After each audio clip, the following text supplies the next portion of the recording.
నమస్తే, welcome to our channel. Producer నటి కుమార్ గారు అయితే మాతో ఉన్నారు. కొరియన్ కనకరాజ్ ఈ ఇష్యూ చాలా చర్చగా జరుగుతుంది ఇండస్ట్రీలో. సో ఇదే అంశం మీద అడిగి తెలుసుకుందాం. సో నమస్కారం sir. Sir, Korean Kanakaraj Varun Tej garu చాలా డేస్ తర్వాత బ్లాక్ బస్టర్ కొట్టాడని చెప్పుకోవచ్చు. ఫస్ట్ డే 10-15 crores క్రాస్ చేసింది. సో ఇది సీనియర్ ఎన్టీఆర్ గారి డైలాగ్ వాడి కొంచెం కామెడీగా చేశారనేసి కూడా బాగా చర్చ జరుగుతుంది సార్. సో దీనిపైన మీ ఒపీనియన్ ఏంటి? ఇప్పుడు నేను చాలా చూశాను. ఏదో తమిళనాడు చూశాను, కొన్ని అట్లా కమ్మ కాపు వైరల్ అని చూశాను, ఏదేదో చూశాను. ఓకే, అవన్నీ పక్కన పెడితే కంగ్రాచులేషన్స్ వరుణ్ తేజ గారికి.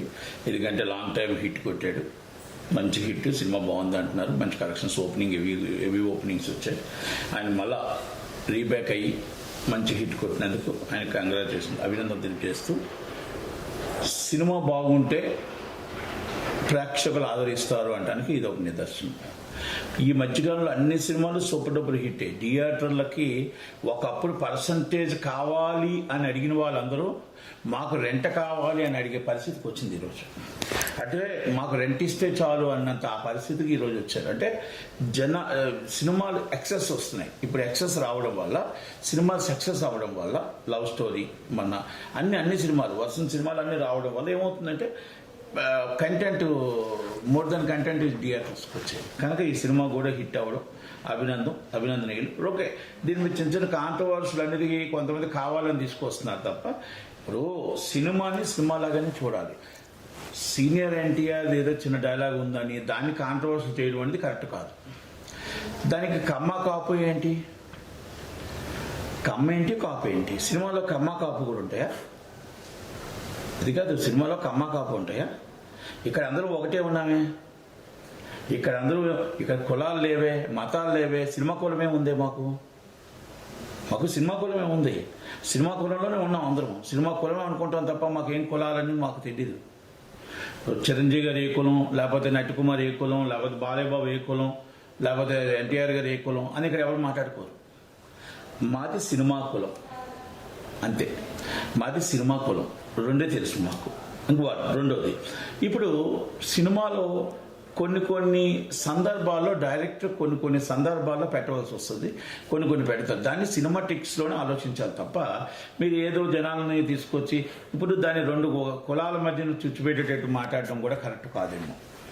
అంటే ఎందుకు ఈ మాట చెప్తున్నానంటే, మీరు రాజకీయంగా వాడుకోండి, మీరు రాజకీయంగా మాట్లాడుకోండి, మీరు రాజకీయంగా ఇష్టం వచ్చినట్టు మీరు కాపుల్ని ఎంతో తిడుతున్నారు, కమ్మాసం మీరు అంటున్నారు, లేకపోతే ఇంకోటి అంటున్నారు. కులాల మధ్యన కులాలు అనేది ఒక స్విచ్ వస్తుంది. కులం అంతే. మతం. కానీ నాకు తెలిసి రెండు కులాలు ఉన్నాయి. ఒకటి ఉన్నవాడు, ఒకటి లేనివాడు. ఉన్నవాడు వచ్చి డబ్బున్నవాడు, లేనివాడు వచ్చి పేదవాడు. ఈ రెండు కులాలు మాత్రమే నాకు తెలుసు తప్ప ఈ కులాలన్నీ ఉన్నాయి. ఈ కులాల వల్ల ఇది చంద్రబాబు నాయుడు గారు ఈ కులాల ప్రాతిపదికన సీట్లు ఇవ్వడాలు ఇవన్నీ కూడా జరుగుతూ ఉంటాయి. చంద్రబాబు నాయుడు గారు కొంచెం ఆయన ఎక్కువగా ఎస్సీ ఎస్టీ బీసీలు కులాల ప్రాతిపదికన కాదు, పని చేసేవాడికి ఇవ్వండి. అంటే నేను దీంట్లో కూడా పొలిటికల్ ఎందుకు తీసుకొచ్చానంటే, పని చేసేవాడు ఏ కులం వాడు అనేది కాదు, మనకి గవర్నమెంట్కి పనికి వచ్చేవాడు ఏ కులం వాడు అని కాదు, జాబ్ చేసేవాడు ఏ కులం వాడు అని కాదు, వస్తున్నవాడా కాదా, ఆయన దాన్ని సమర్థంగా నడపగలడా లేడా, ఇది చూడండి. పని ఉన్నవాడికి వచ్చి పెద్ద కులం వాడు, ఆ పని బాగా వచ్చిన వాడికి పెద్ద కులం వాడు ఇవ్వలేము, చిన్న కులం వాడికి మాత్రం పని రాకపోయినా ఇవ్వాలా? అంటే దాన్ని రిజర్వేషన్ ప్రక్రియలో ఇవ్వాలి అంటే అందుకే మన దేశం వెనకబడుతుంది. మన దగ్గర ఉన్న నేర్చుకున్న పెద్దలందరూ మంచి అందరూ సత్యనారాయణ లాంటి సో మెనీ పీపుల్స్ అమెరికాలోనూ ఎక్కడెక్కడ ఉండిపోయి మనం ఇక్కడ మనం వెనకబడుతున్నాం. ఒక్కసారి ఆలోచించండి. నేను అందుకనే ఇక్కడ ఎందుకు ఈ కొరియర్ కనకాల కోసం తీసుకురావాల్సి వచ్చిందంటే, కులం కాదు, మతం కాదు. పని చేసేవాడికి పదవి ఇవ్వాలి, పని చేసేవాడికి ఉద్యోగం ఇవ్వాలి, పని చేసేవాడికి కష్టపడేవాడికి మన ఫలితం దక్కాలి. అలాగే ప్రతి దాంట్లో సినిమా అనేది ఎంటర్టైన్మెంట్. ఏ కులం తీసినా, ఏ మతం తీసినా, ఎవరు తీసినా మాది సినిమా కులం, అని చెప్పడం కోసమే నేను ఇవన్నీ చెప్పడానికి ముందుకు వచ్చాను. ఒకటి, రాజకీయాల్లో కూడా అందరూ కులం అని చెప్పేసి ఈ మధ్యకాలంలో చూస్తాను, ఎక్కడ పడితే అక్కడ కాపునాడు మీటింగ్. టీడీపీలో కాపునాడు మీటింగ్ పెడతారు, వైసీపీలో కాపునాడు మీటింగ్ పెడతారు. కాపులు అందరూ ఒక్కటే అని ఐక్యతతో లేదు. కాపులు మీటింగ్కి వెళ్ళారు బాలవమ్మ గారు అని చెప్పి వాళ్ళకి ఏదో నోటీస్ ఇచ్చారు. వాళ్ళని వీళ్ళతో మాట్లాడకూడదు అంటారు, వీళ్ళతో వాళ్ళతో మాట్లాడకూడదు అంటారు. మరి అలా మాట్లాడకుండా ఉంటే కులం ఎలా పైకి వస్తుంది? కులంలో పుట్టాం కరెక్టే, కులంలో పెరిగాం కరెక్టే, కులం పోదు. కులం అంటే నేను ఓసి ఉంటుంది, కానీ మనం కులంనే పట్టుకొని మనం వెళ్తే తిండి పెడతారా? తిండి దొరుకుతుందా?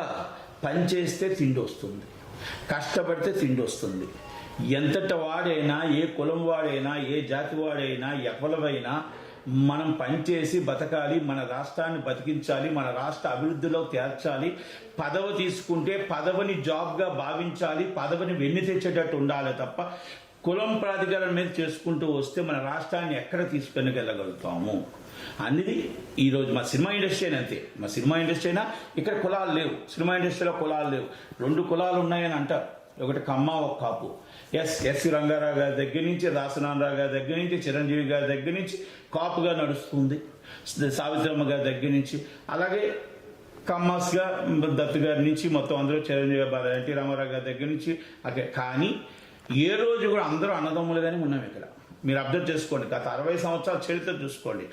ఏ రోజు కూడా కమ్మ కాపు ఎప్పుడు అన్నదమ్ములుగానే ఉన్నాం తప్ప ఏ రోజు కూడా విభేదించి కులాలు వేరుగా లేవు. సినిమా కులం ఒకటే ఉంది ఇక్కడ, అది మనం అర్థం చేసుకోవాలి. ఎందుకంటే మనం ఎస్సీ రంగారావు గారి దగ్గర నుంచి ఇప్పుడు కమ్మ కాపు లవ్ మ్యారేజ్లు అయి ఉన్నాయి, ఎన్నో మ్యారేజ్లు అయి ఉన్నాయి. ఇవన్నీ నేనేమంటున్నానంటే కులం అనేది మనం పుట్టినది ఆ కులంలో పుట్టాం, పెరిగింది ఆ మతంలో పెరిగాం, అంతే తప్ప పని చేయటానికి, కష్టపడటానికి, మన అభివృద్ధి చెందటానికి, అభివృద్ధి చేయటానికి ఈ కుల ప్రాతిపదికన కరెక్ట్ కాదు. కులాలు ఏంటో తీసుకురావడం కరెక్ట్ కాదు. టాలెంట్ ఉంటే సినిమా ఆడుతుంది, టాలెంట్ లేకపోతే సినిమా ఆడదు. Courier Kanakaraju is content is very good content, is a super hit. Is a not good content, super flop. Is good content కాబట్టి సూపర్ హిట్ అయింది. దాంట్లో చిన్నది పట్టుకొని మీరు సోషల్ మీడియా కొత్తగా వచ్చిందని సోషల్ మీడియాలో వైరల్ చేయడం కరెక్ట్ కాదు.